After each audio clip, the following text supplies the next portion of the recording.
Welcome back to Vtalk Studio. Today we are back with something super delicious. As you all know, our channel is all about styling, reviews, food and everything we love. So today we are making a super tasty Hariyali chicken. If you love green, fresh, flavorful curries, this one is for you.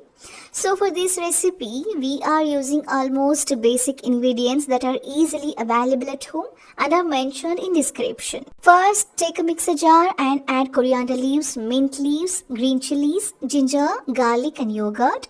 Blend everything into a smooth green paste and keep it aside. Now, heat some oil in a pan. Add the chopped onions and saute until they turn golden brown. Once the onions are ready, add the chicken and a little turmeric and salt. Cook it for about 5 to 7 minutes until the chicken slightly changes color. Now add the prepared green paste into the pan. Mix everything nicely and let it cook on medium flame for around 10 to 15 minutes. You will see the color getting deeper and the aroma will be amazing. Now add cumin powder and garam masala.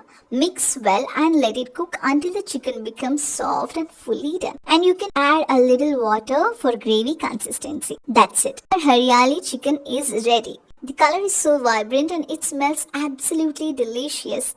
You can enjoy this with roti or rice. If you like this recipe, don't forget to like, share and subscribe to our channel. Comment below what do you want to see next, more food recipes or styling reviews. Thank you for watching.